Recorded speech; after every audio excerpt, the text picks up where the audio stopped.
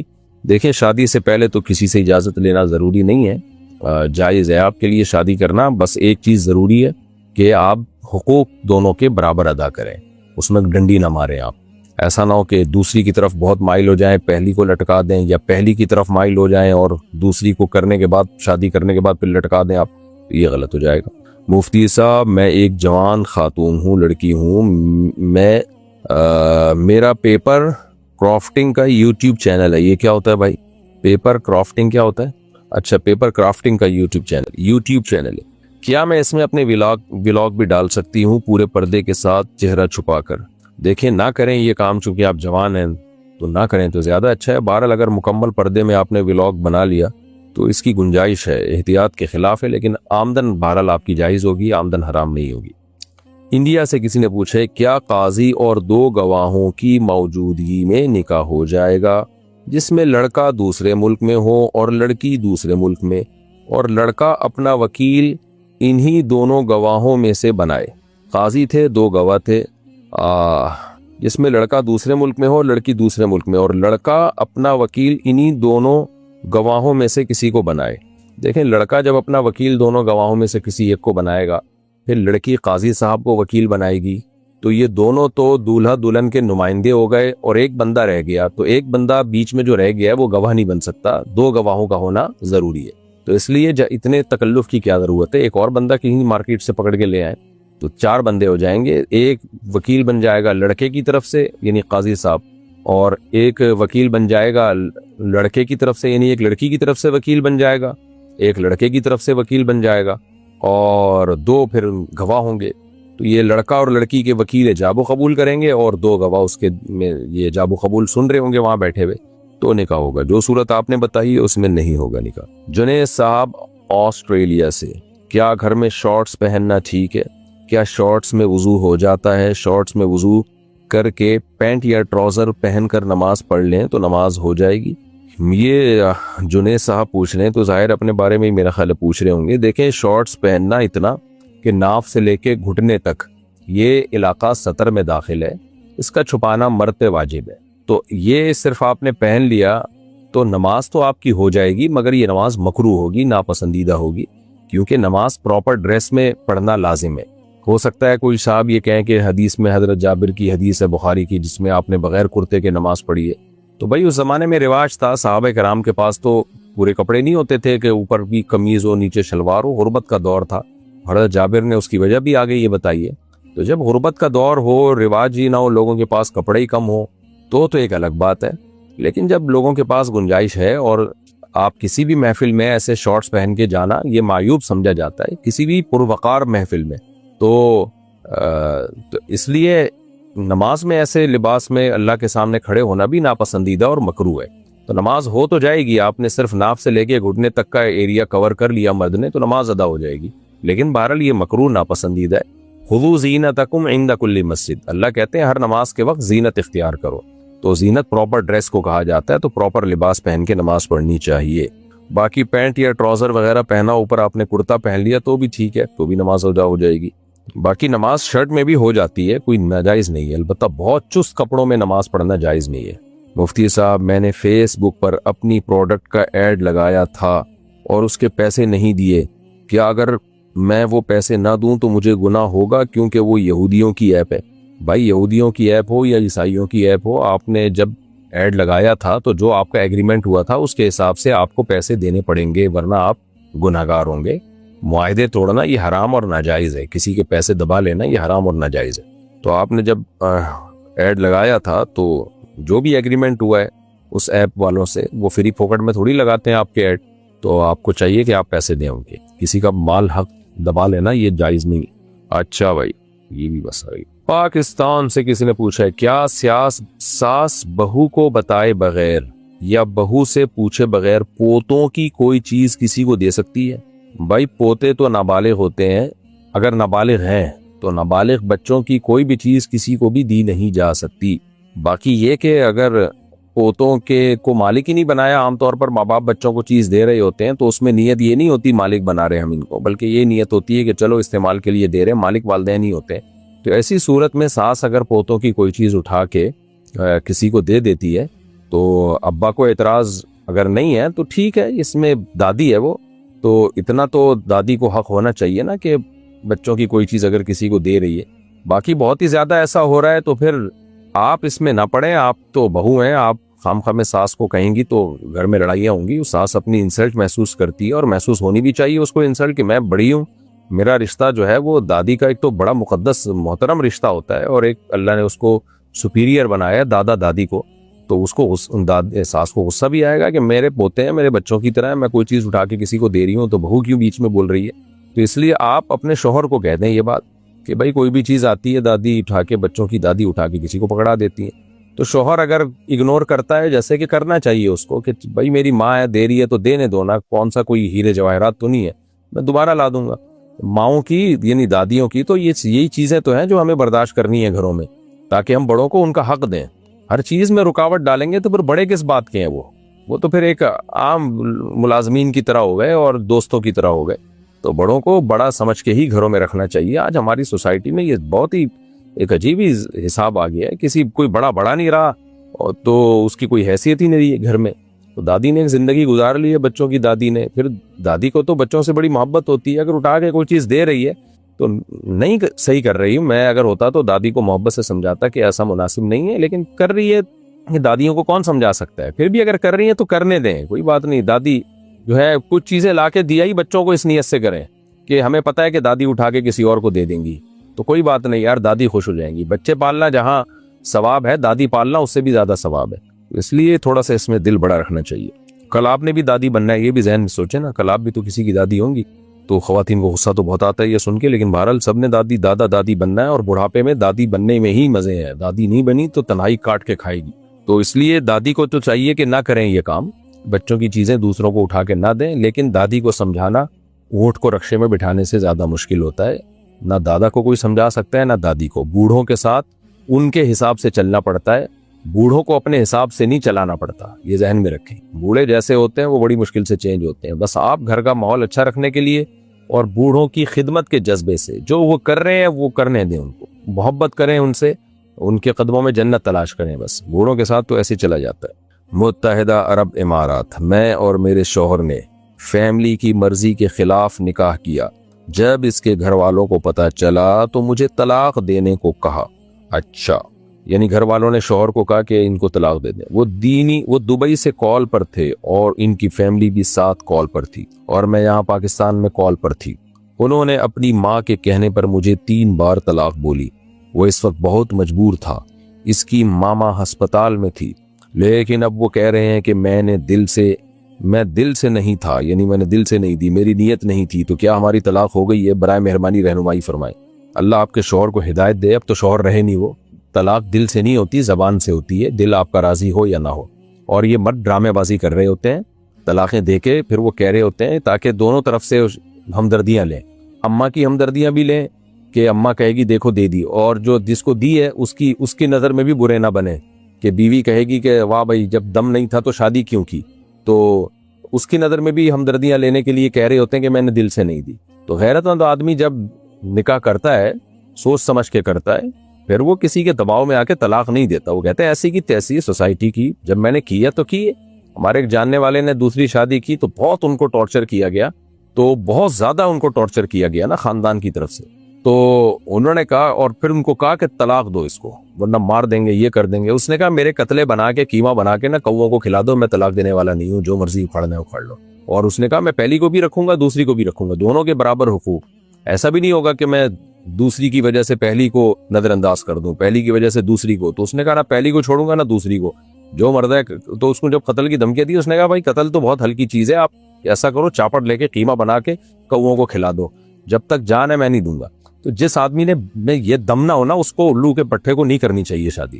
اور یہ بے شرمی کی باتیں کہ میں ایکچولی دباؤ میں آ کے میں نے دیا، یہ مرد الو بنا رہا ہوتا ہے، کیونکہ وہ ماں کی ہمدردیاں بھی لینا چاہ رہے ہیں اپنے خاندان کی کہ دیکھو میں نے دے دی، آپ نے کہا تھا تو میں نے دے دی نا۔ اور جب جس کو دی ہے اس کی نظر میں بدنامی سے بچنا بھی چاہ رہا ہوتا ہے، اس کو کہہ رہا ہوتا ہے میں نے دل سے نہیں دی۔ تو یہ سب فضول باتیں ہیں، آپ شکر کریں اس فضول آدمی سے آپ کی جان چھوٹی ہے۔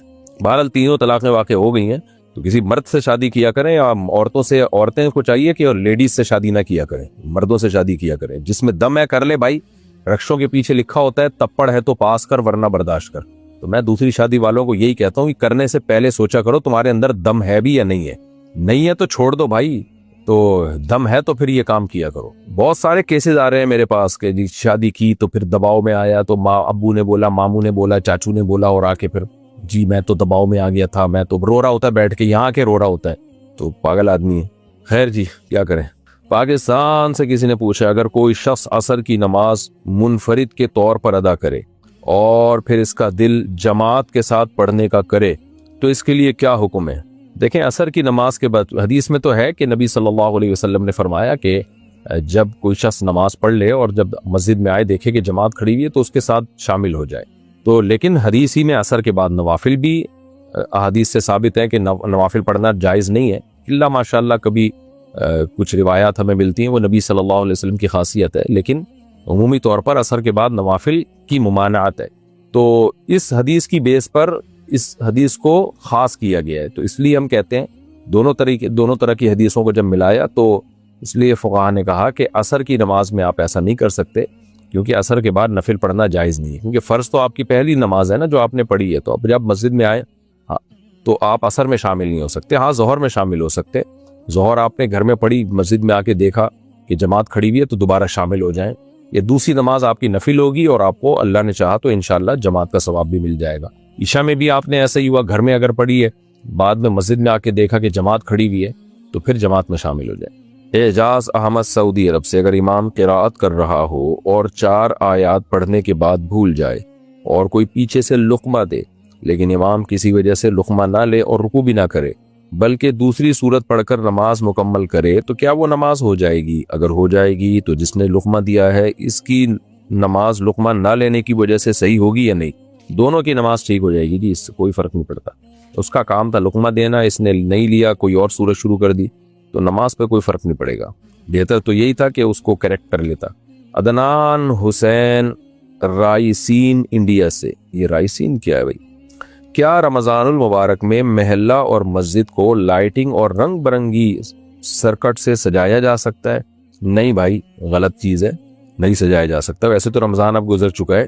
پاکستان سے کہتے نے پوچھا اگر کوئی قرآن پر ہاتھ رکھ کر کوئی بات کرے مگر یہ کہے کہ میں اس قرآن پاک کی قسم کھا کر کہتا ہوں کہ میں نے یہ کام نہیں کیا تو کیا وہ بات قسم میں شامل ہو جائے گی؟ مجھے قرآن کی جھوٹی قسم کا کفارہ بتا دے، میں بہت پریشان ہوں، اپنے اس گناہ کی معافی کیسے کراؤں؟ دیکھیں ماضی کی کسی بات پر آپ نے قسم اٹھائی تو اس میں کفارہ نہیں ہے، البتہ کبیرہ گناہ ہے. اور قرآن ہاتھ پہ رکھ کے آپ نے قسم اٹھائی ہے تو بہت بڑا جرم کیا، بہت بڑا جرم.